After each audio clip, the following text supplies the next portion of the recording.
जय श्री राम, जय हनुमान, जय माता दी। श्रीमद् देवी भागवत पुराण की जय। गायत्री महिमा तथा पूजा विधि।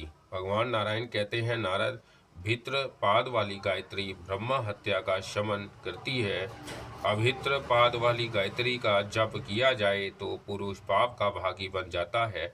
सुव्रत धर्म शास्त्रों, पुराणों और इतिहासों में गायत्री विविध प्रकार की मानी गई है।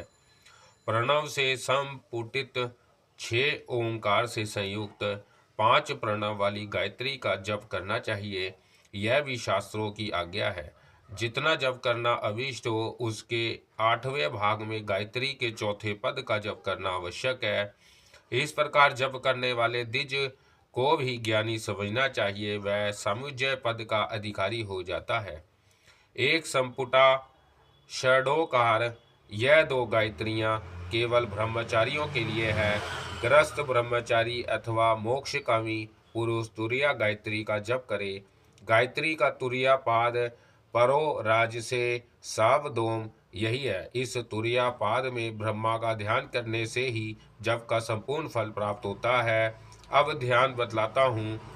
सूर्य, चंद्रमा एवं अग्नि की तुलना करने वाला प्रणव स्वरूप अचिंतमय विकसित हृदयस्थ कमल ही जिनका आसन है, वह ब्रह्मा अचल परम सूक्ष्म ज्योति स्वरूप एवं सच्चिदानंद नंदनमय है। वह मेरी प्रसन्नता के साधक बने। त्रिशूल, योनि, सुरभि, अक्ष, माला, लिंग और अम्बुज, यह 7 महामुद्राएं तुरिया गायत्री को प्रदर्शित करनी चाहिए। संध्या को ही गायत्री कहते हैं। इसका रूप सच्चिदानंदमय है। अतः द्विज को चाहिए कि भक्ति पूर्वक इन गायत्री देवी का नित्य पूजन और नमन करें। मन में ध्यान करके 5 प्रकार के उपचारों से इनकी मानसिक पूजा की जाती है। लाम पृथ्वी स्वरूपनी देवी को गंध अर्पण करता हूँ, उन्हें बार बार नमस्कार है। हम आकाश स्वरूपनी देवी को पुष्प समर्पण करता हूँ, उन्हें बार बार नमस्कार है। याम इस वायु स्वरूपनी देवी को धूप समर्पण करता हूँ, उन्हें बार बार नमस्कार है। राम इस अग्नि स्वरूपनी देवी को दीपक प्रदान करता हूँ, उन्हें बार बार नमस्कार है। वाम इस अमृत स्वरूपनी देवी को नैवेद्य अर्पण करता हूँ, उन्हें बार बार नमस्कार है। याम, राम, लाम, वाम, हाम, इनका उच्चारण करके पुष्पांजलि अर्पण करनी चाहिए। इस प्रकार मानसिक पूजा करने के उपरांत मुद्रा प्रदर्शित करें। फिर मन से देवी का ध्यान करते हुए मुख से मंत्रों का धीरे धीरे उच्चारण करें। सिर और ग्रीवा को कांपना निषिद्ध है। दांत ना दिखाएं, अर्थात ठहाका हंसे नहीं। विधि के साथ 108, 28 अथवा अशक्त हो तो 10 बार ही गायत्री का जप करें। इससे कम किसी भी स्थिति में नहीं जपना चाहिए। इसके बाद उत्तम इत्यादि अनुवाक का मंत्र पढ़कर देवी का विसर्जन किया जाता है। विधान को जल में खड़े होकर कभी भी गायत्री का जप नहीं करना चाहिए, क्योंकि कुछ महर्षियों का यह कथन है कि यह अग्निमुखी कहलाती है। तप के बाद सुरभि, ज्ञान, श्रूप, क्रूम, योनि, पंकज, लिंग और निर्वाण, ये 8 मुद्राएं प्रदर्शित करें। तदंतर इस प्रकार क्षमा प्रार्थना करें। कश्यप के प्रति प्रिय भाषण करने वाली देवी, मेरे उच्चारण करने में जो अक्षर, पद, स्वर और व्यंजन की त्रुटि हो गई हो, वह सब आप क्षमा करने की कृपा करें। महानु मुने, तदंतर गायत्री तर्पण करने का नियम है। इसका गायत्री छंद है। विश्वामित्र ऋषि कहे गए हैं। साविता देवता है। तर्पण करने के लिए इसका विनियोग किया जाता है। तर्पण का यह नियम है। भू से ऋग्वेद पुरुष का, भुवा से यजुर्वेद का, स्वर से सामवेद का, महा से अथर्ववेद का, जन से इतिहास पुराण का, तप से संपूर्ण आगम शास्त्रों का, सत्य से सत्यलोक संज्ञक पुरुष का और ओम भू से भू भूर्लोक संज्ञक पुरुषों का, भुवा से भूवरलोक पुरुष का, स्वर से स्वर लोक पुरुष का, ओम भू से एक पदा नाम वाली गायत्री का, भुवा से 2 पद वाली गायत्री का, स्वाहा से 3 पद वाली गायत्री का तथा ओम भू भुवा से चतुष्पदा गायत्री का मैं तर्पण करता हूँ, यों कहना चाहिए। इसके बाद उषसी, गायत्री, सावित्री, सरस्वती, वेद माता, पृथ्वी, अजा, कौशिकी, अशक्ति और सर्वा जाति, इन नामों का उच्चारण करके भगवती गायत्री का तर्पण करना चाहिए। तर्पण के अनंतर जात, वेद, साम आदि रचना का पाठ करना आवश्यक है। विधान पुरुष शक्ति के लिए मान स्तोत्र के इस मंत्र का भी पाठ करे। इसके बाद त्र्यंबक इस मंत्र का पाठ करे। शनर्थर्थ तत्छंत्यो इस मंत्र का भी जप किया जाता है। इसके बाद देवा गातु इस मंत्र को पढ़कर अपने दोनों हाथों में संपूर्ण शरीर का स्पर्श करे।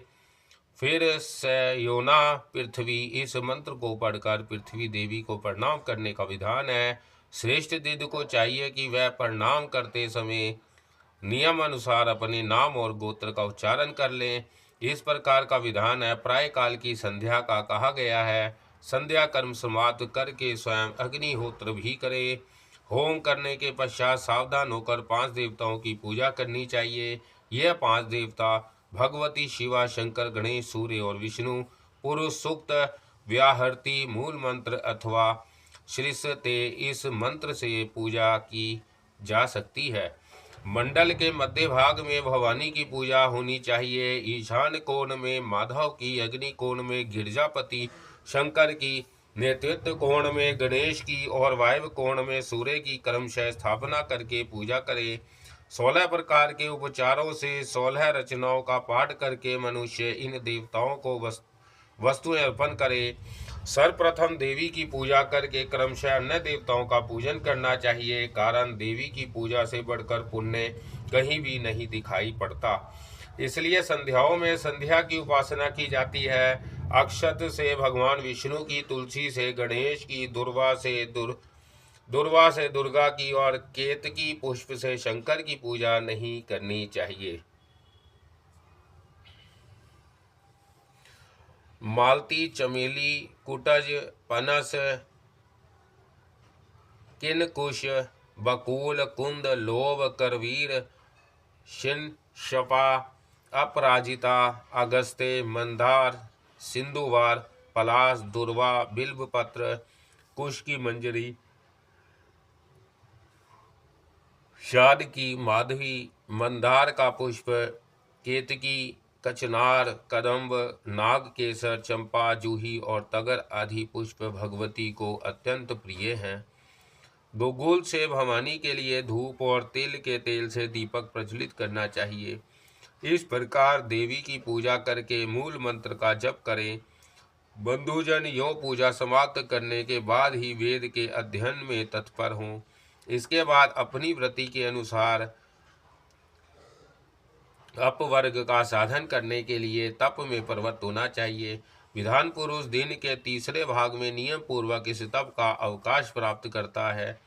श्री नारद जी ने कहा, मानद, अब मैं श्री देवी की विशेष पूजा का विधान सुनना चाहता हूँ, जिसके करने से मनुष्य कृतकृत्य हो जाता है। भगवान नारायण कहते हैं, देवेश्वर भगवती जगदम्बा की पूजा का क्रम कहता हूँ, सुनो। यह प्रसंग भुक्ति मुक्ति प्रदान करने वाला तथा स्वयं अखिल आपत्तियों का निवारण है। सर्वप्रथम आचमन करके मौन होकर संकल्प करें। भूत शुद्धि आदि करना आवश्यक है। मात्र का न्यास करके षडान्यास करना चाहिए। बुद्धिमान पुरुष शंख की स्थापना करके अर्ध आदि सामग्री एकत्र करे।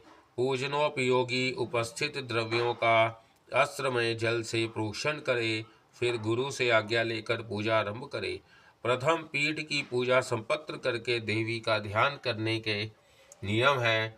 भगवती के प्रति सदा भक्ति और प्रेम पूर्वक आसन आदि उपचार अर्पण करने के पश्चात पंचमृत एवं रस आदि से उन्हें स्नान कराएं।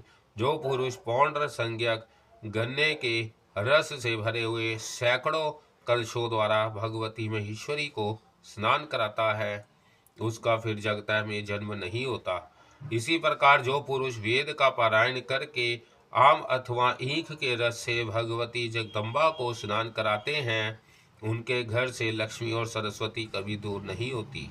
जो श्रेष्ठ मानव वेद का पारायण करते हुए दाख के रस से भगवती जगदम्बा का अभिषेक करते हैं, वह अपने कुटुंबों सहित रस में जितने रेणु हैं उतने वर्षों तक देवी लोक में प्रतिष्ठित होते हैं। कर्पूर, अगुरा, केसर, कस्तूरी और कमल के जल से वेद पाठ करते हुए देवी को स्नान कराने वाले पुरुष के सैकड़ों जन्मों के उपार्जित पाप भस्मीभूत हो जाते हैं। जो पुरुष दुग्ध पूर्ण कलशों से वेद के मंत्र पढ़कर देवी को स्नान कराता है, वह कल्प प्रत्यक्ष क्षीर सागर में निरंतर स्थान पाता है। दही से स्नान कराने वाला पुरुष दधी कुंड का अधिपत्य होता है। मधु, धृत तथा शर्करा से स्नान कराने वाले पुरुषों को तत्त वस्तुओं के स्वामी होने की सुविधा प्राप्त होती है। भक्ति पूर्वक 1000 कलशों से देवी को स्नान कराने वाला पुण्यात्मा पुरुष इस लोक में सुख भोग कर परलोक में भी सुखी होता है। भगवती को 2 रेशमी वस्त्र प्रदान करके पुरुष वायु लोक में जाता है। रत्न जनित भूषण देवी को अर्पण करने वाला मानव दूसरे जन्म में राजा होता है। केसर कस्तूरी की बिंदी, ललाट पर सिंदूर एवं देवी के चरणों में महावर लगाने वाला पुरुष देवताओं का स्वामित्व प्राप्त करके इंद्रासन पर विराजमान होता है। साधु पुरुष पूजा की विधि में अनेक प्रकार के पुष्प बतलाते हैं। उन पुष्पों को अर्पण करके पुरुष स्वयं कैलाश धाम प्राप्त कर लेता है। भगवती आधा शक्ति को पवित्र बिल्व पत्र अर्पण करने चाहिए। बिल्व पत्र समर्पण करने वाले पुरुष को कभी किसी भी परिस्थिति में दुख नहीं भोगना पड़ेगा। 3 पत्ते वाले बिल पत्र पर रक्त चंदन से यत्न पूर्वक स्पष्ट एवं सुंदर अक्षरों में माया बीज मंत्र हरीम 3 बार लिखे। माया बीज जिसके आदि में हो, उस नाम के साथ चतुर्थी विभक्ति का उच्चारण करके अंत में नमः शब्द जोड़कर ओम हरीम भुवनेश्वरी नमः, इस मंत्र से महादेवी भगवती जगदम्बा के चरण कमल में परम शक्ति पूर्वक वह कोमल पत्र अर्पण करें। जो भक्ति के साथ इस प्रकार भगवती की उपासना करता है, वह ब्रह्मांड का स्वामी होता है। अष्टगंध से चर्चित 1 करोड़ नूतन कुंद पुष्पों द्वारा देवी की पूजा करने वाला पुरुष निश्चय ही प्रजापति के पद का अधिकारी होता है। ऐसे ही अष्टगंध से चर्चित कोटि कोटि मालिका और मालती से जो भगवती की पूजा करता है, वह चतुर्मुख ब्रह्मा होता है। मुने इसी प्रकार 10 करोड़ पुष्पों से पूजा करने वाले मानव को विष्णु पद की, जो देवताओं के लिए भी दुर्लभ है, प्राप्ति होती है। पूर्व समय में भगवान विष्णु भी अपना पद प्राप्त करने के लिए यह व्रत कर चुके हैं।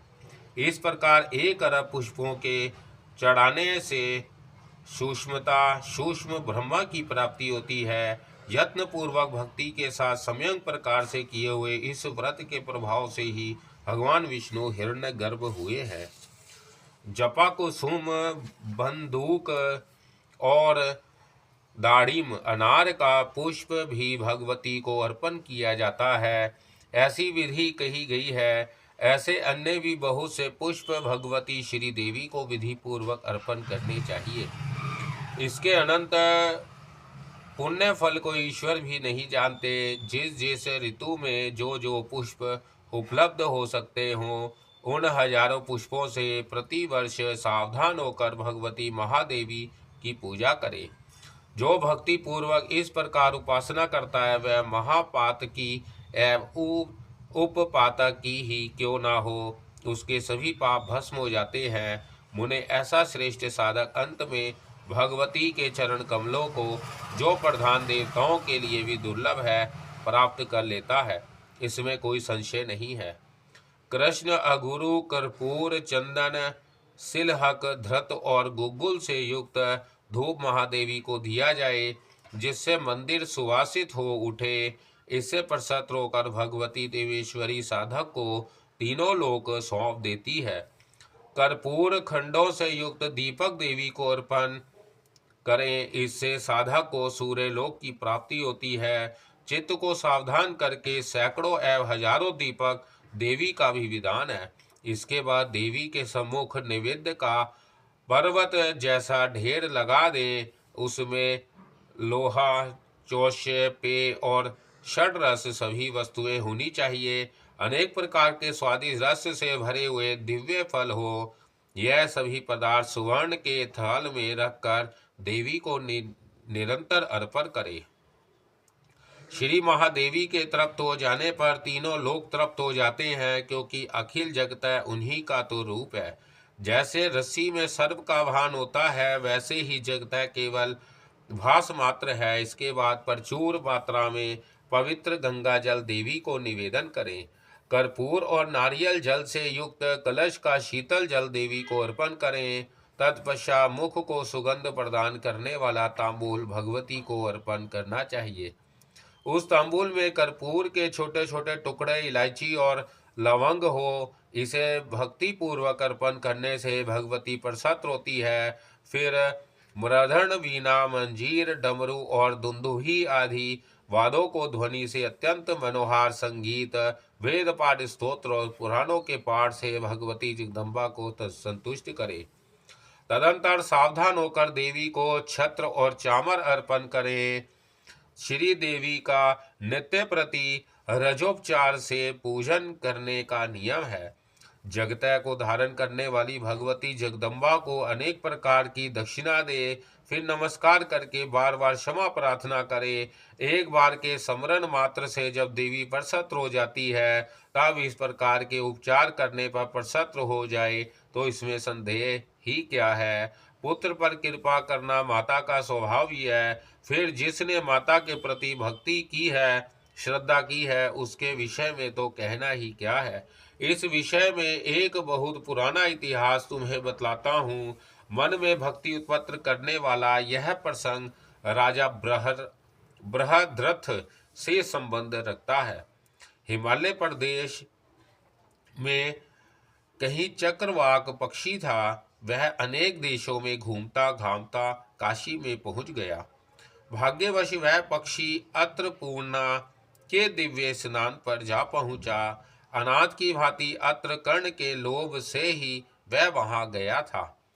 अनायास ही आकाश में घूमते हुए उसके द्वारा मंदिर की प्रदक्षिणा हो गई। किसी अन्य देश में ना जाकर अब वह मुक्ति परदायिनी काशीपुरी में ही रहने लगा। बहुत दिनों के बाद वह मृत्यु को प्राप्त हो स्वर्ग में गया। वहां दिव्य स्वरूपधारी युवक बनकर उसने संपूर्ण भोग भोगे। स्वर्ग में 2 कल्प तक रहने के पश्चात पुनः भूमंडल पर उसका जन्म हुआ। क्षत्रियों के उत्तम वंश में उसकी उत्पत्ति हुई और भूमंडल पर बृहद्रथ नाम से उसकी प्रसिद्धि हुई।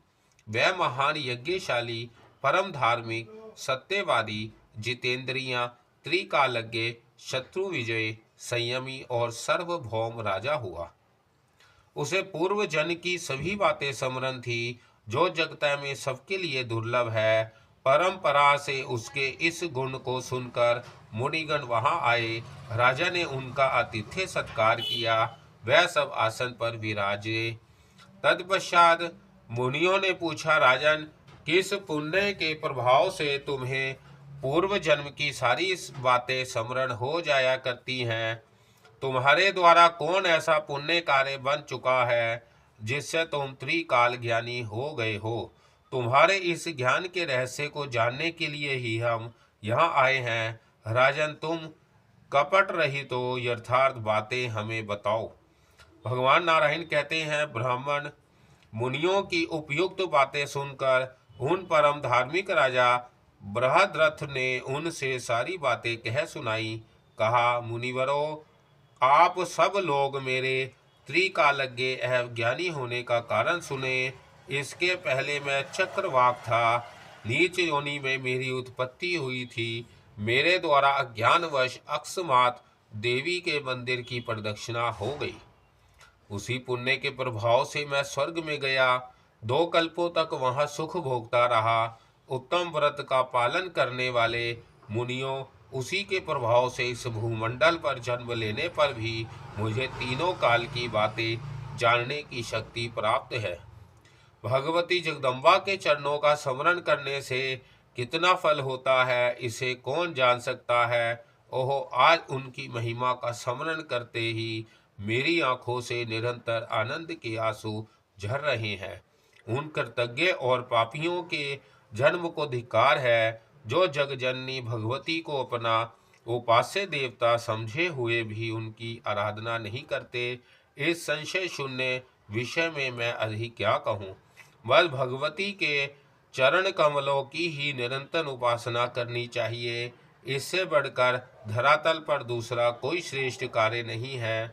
निर्गुण अथवा सगुण किसी भी देवी की भक्ति पूर्वक उपासना करनी चाहिए।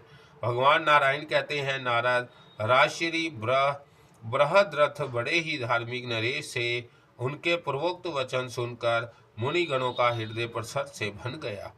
वह सभी अपने स्थानों पर चले गए। यह भगवती जगदम्बा जिस प्रकार के विलक्षण प्रभावों से संपन्न है, इनकी पूजा के कितने महान फल हैं, इनके विषय में कौन पूछे और कौन उत्तर दे। अर्थात इसके प्रशस्त और वाक्ता दोनों ही दुर्लभ हैं।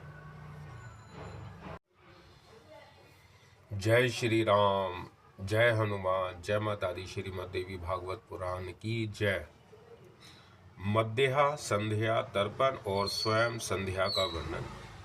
भगवान नारायण कहते हैं, ब्राह्मण, अब मध्य काल की पुण्यमयी संध्या का प्रसंग सुनो, जिसके अनुष्ठान से मनुष्य को अपूर्व उत्तम फल प्राप्त होता है। भगवती गायत्री युवावस्था से 7वां भाग इतिहास और पुराण आदि के सब अध्याय से व्यतीत करें। 8वां भाग लौकिक कार्य के लिए है, इसके बाद पुनः संध्या करें। महामुने, अब संध्या काल की स्वयं काल की संध्या बतलाता हूँ, जिसके अनुष्ठान से भगवती महामाया प्रसन्न होती है। स्वयं काल में साधक योगी आचमन और प्राणायाम करके शांत चित्त हो पदासन लगाकर बैठ जाए।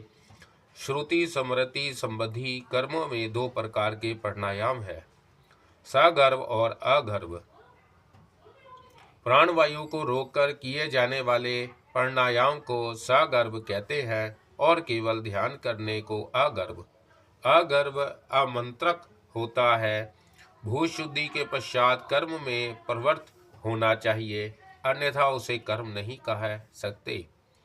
लक्ष्य स्थिर करके पूरक, कुंभक और रेचक द्वारा देवता का ध्यान करें।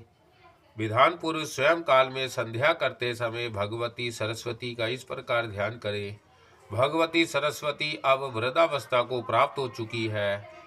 इनका श्री विग्रह कृष्ण वर्ण है, कृष्ण वर्ण के वस्त्र पहने हुए है। इन्होंने अपनी भुजाओं में शंख, चक्र, गदा और पाद धारण कर रखे हैं। यह गरुड़ पर विराजमान है। भांति भांति के रत्न इनकी शोभा बढ़ा रहे हैं। करधनी और पायजेब से ध्वनि निकल रही है। इनके मस्तक पर अमूल्य रत्न निर्मित मुकुट है। तारमय हार इन्हें सुशोभित करते हैं। मणिमय कुंडलों की कांति से इनके कपोल परम शोभा पा रहे हैं।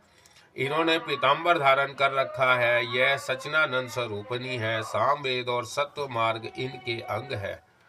स्वर्ग लोक की व्यवस्था इनके हाथ में है। सूर्य मंडल से होकर ये पधारती है।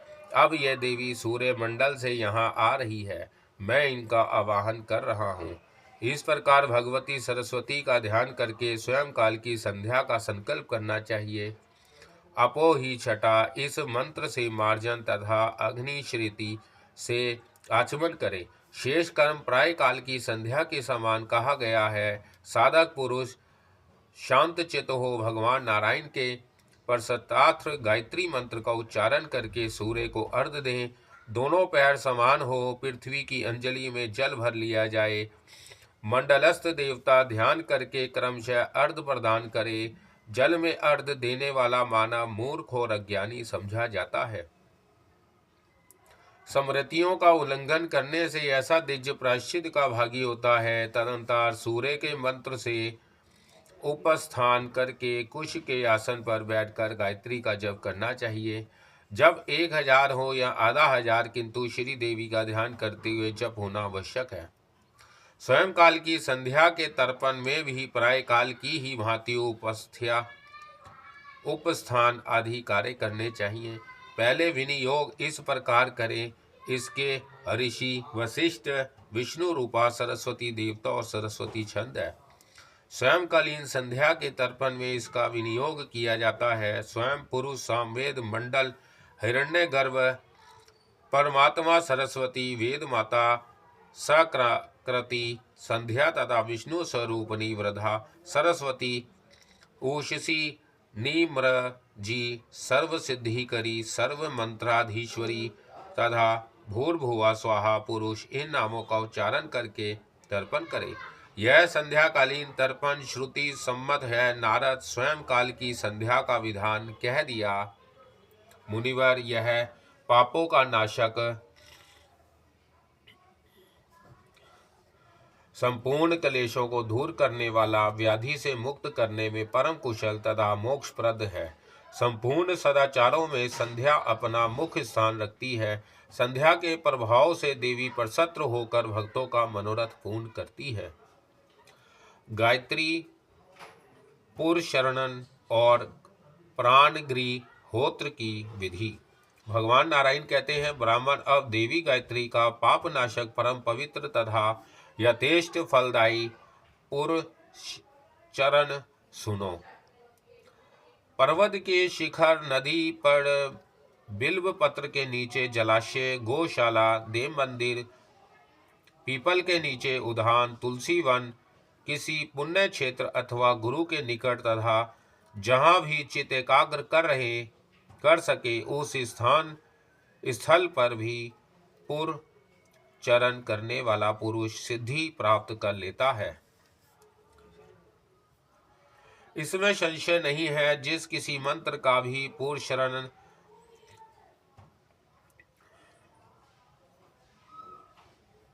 आरंभ करना हो, उसके पूर्व तीनों व्याहतियों सहित 10,000 गायत्री का जप कर लेना आवश्यक है।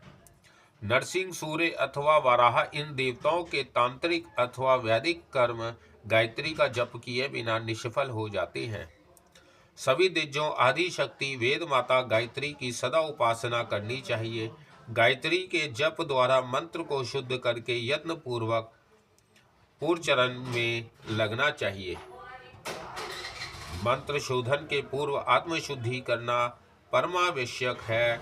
आत्मा तत्व की शुद्धि के लिए बुद्ध जन श्रुति के कथानुसार 3 लाख अथवा 1 लाख गायत्री का जप करें। आत्मशुद्धि किए बिना कर्ता की जप होम आदि क्रियाएं सफल नहीं होती। तपस्या के द्वारा शरीर को तपाना, देवताओं और पितरों का तर्पण करना पुरुष का प्रधान धर्म है। तपस्या से स्वर्ग की प्राप्ति तथा महान फल प्राप्त होता है।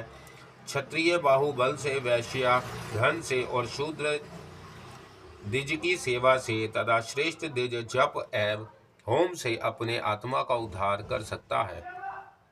अतः द्विजवर यत्न पूर्वक तप करना अपना परम धर्म है।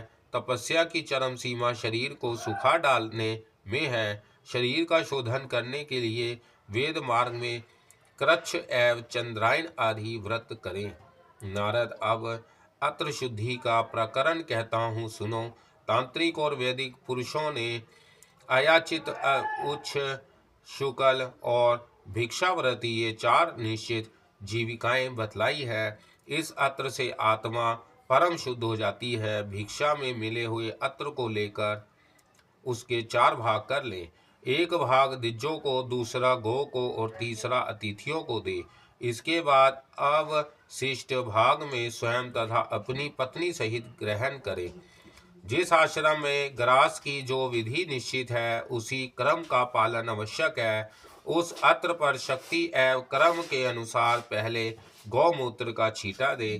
तत्पश्चात वानप्रस्थी और गृहस्थ को ग्रास की संख्या निर्धारित करनी चाहिए। ग्रास का परिमाण का कुंटल जितना है ग्रस्त के लिए 8 ग्रास और वानप्रस्थी के लिए 4 ग्रास लेने का नियम है। ब्रह्मचारी यथेष्ट ग्रास ले सकता है। सर्वप्रथम गौमूत्र की विधि संपत्र करके 9, 6 अथवा 3 बार गायत्री के मंत्र द्वारा अत्र का प्रोक्षण करे। गायत्री का रचा का जप करने समय अंगुलियां अस्त व्यस्त ना हो, मंत्रों का उच्चारण करके मन में प्रोक्षण करने की विधि कही गई है। गायत्री छंत्र में अक्षरों की जितनी संख्या है उतने लाख अर्थात 24 लाख जप करने से एक पुरुषरण संपत्र होता है। विश्वामित्र जी का मत है कि 32 लाख जप होना चाहिए, किंतु जिस कार्य से शरीर के निष्प्राण होने की संभावना हो वह संपूर्ण कर्मों में अनुचित समझा जाता है तथा वह मंत्र पुरस्चरण से हीन कहा गया है। ज्येष्ठ, आषाढ़, भाद्रपद, पौष, अधिक मास, मंगलवार, शनिवार, व्यातिपात, व्यय, धृति, अष्टमी, नवमी, छठी, चतुर्थी, त्रयोदशी, चतुर्थी, अमावस्या, प्रदोष, रात्रि, भरणी, कृतिका, अर्धा, अश्लेषा, ज्येष्ठा, धनिष्ठा, श्रवण, जन्म नक्षत्र, मेष, कर्क, तुला, कुंभ और मकर, ये सभी महीने, दिन, योग, तिथियां, समय, नक्षत्र और लग्न पुरुषरण कर्म से वर्जित है। चंद्रमा और नक्षत्र अनुकूल हो तब शुक्ल पक्ष में पुरुषरण का आरंभ करना चाहिए। यो पुरुष श्रवण करने से शीघ्र सिद्धि प्राप्त होती है।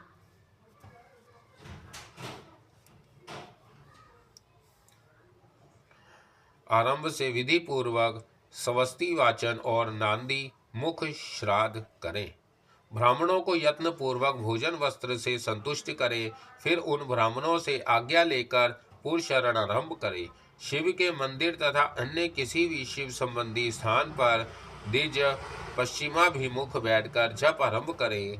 काशी, केदार, महाकाल, नासिका और महांतरे, त्र्यंबक, ये भूमंडल पर 5 सिद्ध स्थान है अथवा क्रोमासन को सर्वत्र के लिए सिद्धि पीठ कहा गया है।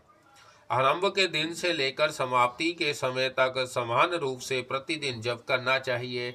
ना किसी दिन अधिक हो और ना कम। प्रधान मुनिगण निरंतर पुरुषरण किया करते हैं। प्रातः काल से आरंभ करके मध्य काल तक विधिवत जप करे। मन पर अधिकार रखे, किसी प्रकार की अपवित्रता न आने दे। इष्ट देवता का ध्यान और अर्थ का चिंतन करता रहे। धृत, खीर, तिल, विलपत्र, पुष्प, यव और मधु आदि भव्य द्रव्यों से ददान श्रवण करे। मनु का कथन है कि ददान श्रवण करने पर ही मंत्र सिद्ध होता है। यह गायत्री धर्म, अर्थ, काम और मोक्ष प्रदान करती है, अतः इनकी उपासना परमावश्यक है। नित्य, नैमित्तिक और काम्य तीनों कर्मों में इसका पारायण उपयोगी है। इससे बढ़कर इस लोक और परलोक में कोई भी दूसरा श्रेष्ठ साधन नहीं है। मध्यमा में बहुत थोड़ा भोजन करे, मौन रहे, तीनों समय स्नान और संध्योपासन करे। विधान पुरुष मन की सारी वृत्तियों को रोककर जल में 3 लाख मंत्रों का जप करे। पहले योग पुरुषरण करने के पश्चात अभिलाषित काम्य कर्मों के निमित्त जप करना चाहिए। जब तक कार्य में सफलता ना प्राप्त हो तब तक जप का क्रम चालू रखे। सामान्य काम्य कर्म में यथावत विधि कहते हैं। प्रतिदिन सूर्योदय काल में ही स्नान करके 1000 गायत्री का जप करे। ऐसा करने से आयु, आरोग्य, ऐश्वर्य और धन अवश्य प्राप्त होता है।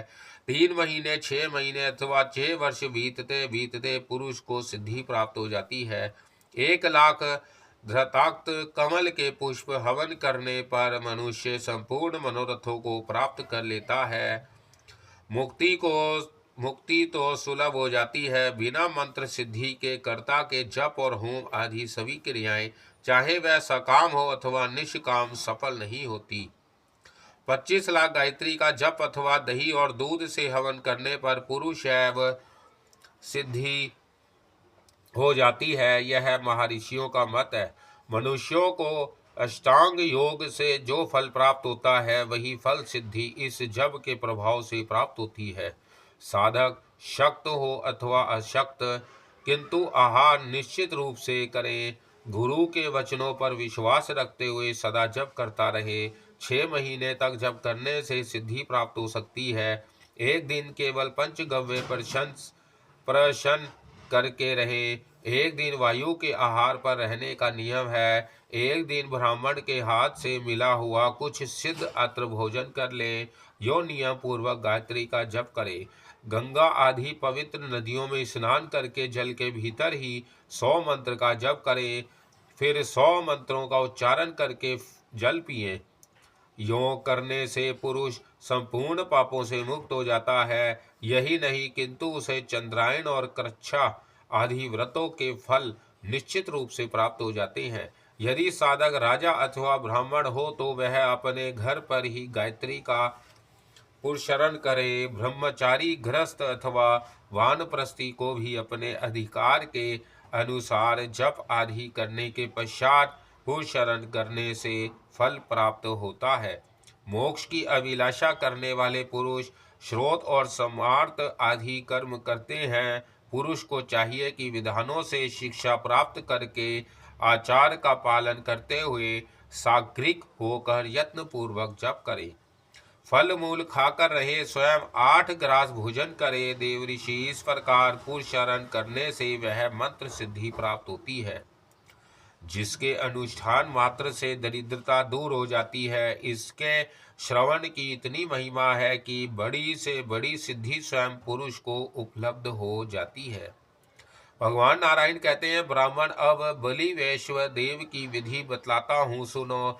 इस पर पुरश्रवण के प्रसंग में मुझे यह बात स्मरण आ गई है। देव यज्ञ, ब्रह्म यज्ञ, भूत यज्ञ, पितृ यज्ञ और 5वां मनुष्य यज्ञ, इसी को वैश्व देव यज्ञ कहते हैं। गृहस्थ के घर में चूल्हा, चक्की, झाड़ू, ओखली तथा जल स्थान के द्वारा अर्थात भोजन बनाने के लिए आग जलाने, आटा आदि पीसने, झाड़ू लगाने, धान आदि कूटने तथा जल के घड़े रखने आदि से 5 पाप नित्य बनते रहते हैं। इन पापों का नाश करने के लिए यह यज्ञ परमावश्यक है। चूल्हा, लोहे के बर्तन, पृथ्वी, मिट्टी के पात्र, कुंड अथवा वेदी का बलि वैश्व देव नहीं करना चाहिए। अग्नि को प्रज्वलित करने के लिए हाथ, सूप अथवा वस्त्र से हवा करना अनुचित है। उसे मुंह से फूंक कर प्रज्वलित कर लेना चाहिए, क्योंकि मुंह से तो अग्नि का प्रकाट्य ही है। कपड़े द्वारा हवा करने से रोग, सूप से धन का नाश तथा हाथ से हवा करने से मृत्यु प्राप्त होती है। मुख की हवा से अग्नि को प्रज्वलित करना कार्य सिद्धि का साधक है। फल, धृत, दही, मूल और शाक आदि बलिवेश देव करना चाहिए। इन वस्तुओं का भाव हो तो काष्ठ, मूल अथवा तृण आदि किसी भी वस्तु से किया जा सकता है। धृत से तर किया हुआ हवन करना चाहिए। तेल और लवण मिश्रित वस्तु हवन में निषिद्ध है। धृत के अभाव में दही और दूध से मिश्रित तथा यदि इनका भी अभाव हो तो जल से आर्द्र वस्तु भी हवन की जा सकती है। सूखा अवासी हवन, अत्र हवन करने से कोड़ी, जूठे अत्र के होम ने से शत्रु के अधीन, रूखे से दरिद्र तथा क्षार वस्तु का हवन करने से मानव नरकगामी होता है। कुछ भस्म मिश्रित अंगारों को अग्नि से निकालकर उत्तर दिशा में फेंक दे। तत्पश्चात अक्षार आदि मिश्रित वस्तु से हवन करे। बिना बलि वेश देव किए जो द्विज भोजन करता है उसकी बुद्धि मारी जा चुकी है। वह मूर्ख कालसूत्र नामक नरक में औंधे मुख रहकर वास करता है। फल, मूल अथवा पत्र जो कुछ भी वस्तु भोजन के लिए उपलब्ध हो उसी में से संकल्प पूर्वक अग्नि में हवन करे। यदि वैश्य देव करने के पहले ही भिक्षा के लिए भिक्षुक आ जाए तो वैश्य देव के लिए कुछ सामान अलग रख ले और शेष अत्र में से भिक्षुक को भिक्षा देकर विदा कर दे, क्योंकि पहले वैश्य देव ना करने से उत्पन्न हुए दोष को भिक्षुक शांत कर सकता है। किंतु भिक्षु के अपमान से दो दोष बन जाता है। उसे वैश्यदेव दूर करने में समर्थ है। सन्यासी और ब्रह्मचारी यह दोनों सिद्ध अत्र के स्वामी माने जाते हैं, अतः इन्हें दिए बिना भोजन कर लेने पर चंद्रायन व्रत करना आवश्यक होता है। बलि वैश्यदेव करने के पश्चात गोग्रास निकालना चाहिए। देव ऋषियों द्वारा सुपूजित नारद गोग्रास का विधान बतलाता हूँ, सुनो। सुरभे, तुम वैष्णवी माता हो, तुम्हारा नाम सुरभि है, तुम सदा वैकुंठ में विराजमान रहती हो। मेरा दिया हुआ यह गोग्रास स्वीकार करो। गोभ्यो नमः यो कहकर गौ की पूजा करके ग्रास अर्पण करे। गौ ग्रास प्रदान करने से गौ माता सुरभि परम प्रसन्न हो जाती है। इसके बाद गौ दोहन काल तक घर के प्रांग में खड़े होकर अतिथि की प्रतीक्षा करे। जिस समय अतिथि निराश होकर घर से लौट जाता है, उस समय वह अपना पाप ग्रस्त के स्वामी को लेकर उसका पुण्य ले जाता है। माता पिता, गुरु, भाई, प्रजा सेवक, अपने आश्रय में रहने वाले व्यक्ति, अवज्ञात अतिथि और अग्नि, ये पौष्य कहे गए हैं। जो इस प्रकार के ज्ञान से संपन्न होकर मोहवश गृहस्थाश्रम का निर्वाह नहीं करता, उसके लिए ना लोक है और ना परलोक ही। धनी द्विज धर्म पूर्वक सोम यज्ञ से जो फल प्राप्त करता है, वही फल एक निर्धन द्विज भली भांति पंच महायज्ञ करने से पा लेता है। मुनिवर, अब प्राणगृहोत्र का प्रकरण कहता हूँ, जिसे जानकर प्राणी जन्म, मृत्यु और जरा आदि रोगों से मुक्त हो जाता है। इस विधि से भोजन करने वाला पुरुष तीनों रणों से छूट जाता है। वह अपनी 21 पीढ़ी के पुरुषों को नरक से निकाल देता है। संपूर्ण यज्ञों के फल उसे सुलभ हो जाते हैं। वह जहाँ कहीं भी जाने आने में स्वतंत्र हो जाता है। ऐसी भावना करनी चाहिए कि हृदय रूपी कमल अरणी है, मन मंथन कष्ट है, वायु रस्सी है, यो मंथन करने पर अग्नि प्रकट हो गई है। यह नेत्र अर्धवायु बन कर यज्ञ कर रहा है। ऐसी भावना करके तर्जनी, मध्यमा और अंगूठे से प्राण रूपी अग्नि में आहुति डाले।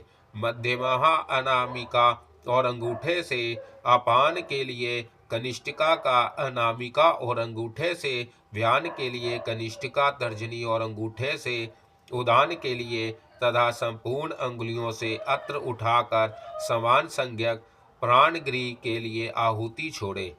इन नाम मंत्र के आदि में ओमकार मंत्र अंत में स्वाहा शब्द का उच्चारण करना चाहिए, अर्थात ओम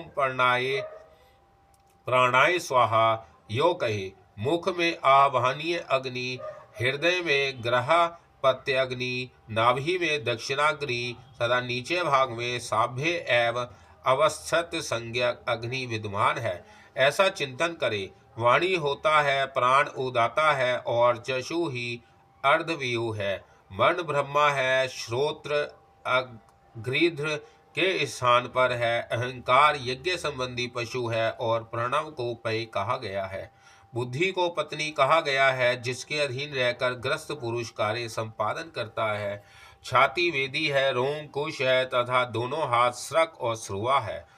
ओम प्राणाय स्वाहा इस मंत्र के सुवर्ण के समान कांति वाले शूद्राग्रि नामक ऋषि हैं, सूर्य देवता है और गायत्री इसका छंद कहा जाता है। ओम प्राणाय स्वाहा इस मंत्र के अंत में यह भी कहना चाहिए कि यह हवि महाभाग सूर्य के लिए है, ना कि मेरे लिए, अर्थात इदमादित्य देवाय नामम। अपान मंत्र के गौ दुग्ध के समान शुक्ल आकृति वाले श्रृंगानी ऋषि हैं। सोम को इसका देवता कहा गया है। उशिन्यक छंद है ओम अपानाय स्वाहा इंद सोमाय नामम। यो मंत्र का उच्चारण करना चाहिए। व्यान मंत्र के कमल के सदृश वर्ण वाले अख्यात संज्ञक अग्नि ऋषि है, देवता अग्नि है और उसका अनुष्टपना छंद कहा गया है। ओम व्यानामाय नमः कहकर अंत में इंद्रम घ्रे नामम यह भी उच्चारण करना आवश्यक है। उदान मंत्र के गोप बहुटी के समान वर्ण वाले अग्नि ऋषि हैं और वायु इसके देवता कहलाते हैं। बृहति छंद है, पहले जैसे ही ओम उदानाय स्वाहा इद वायव ना मम, इस प्रकार द्विज को उच्चारण करना चाहिए। समान मंत्र के बिजली के समान वर्ण वाले विरूपक नामक अग्नि ऋषि है। इस मंत्र के देवता पूर्णजन्य माने जाते हैं और पंक्ति छंद कहा गया है। पूर्व की भांति ओम साम समानाय स्वाहा इंद पुरंजन्याय ना मम, इस मंत्र का उच्चारण करें। इसके बाद छठी आहुति देनी चाहिए। इस मंत्र के वैश्वनार नामक महान अग्नि ऋषि कहे गए जाते हैं। गायत्री छंद है, इसके देवता आत्मा है। मंत्र संवहन तक उच्चारण करने का विधान है। ओम परमात्मने स्वाहा इदमात्मने न मम, इस प्रकार प्राणाग्निहोत्र किया जाता है। इस विधि को जानकर करने के पश्चात पुरुष ब्रह्मा भाव को प्राप्त हो जाता है। यो इस प्राणाग्निहोत्र विधा का संक्षेप से तुम्हारे सामने वर्णन कर दिया।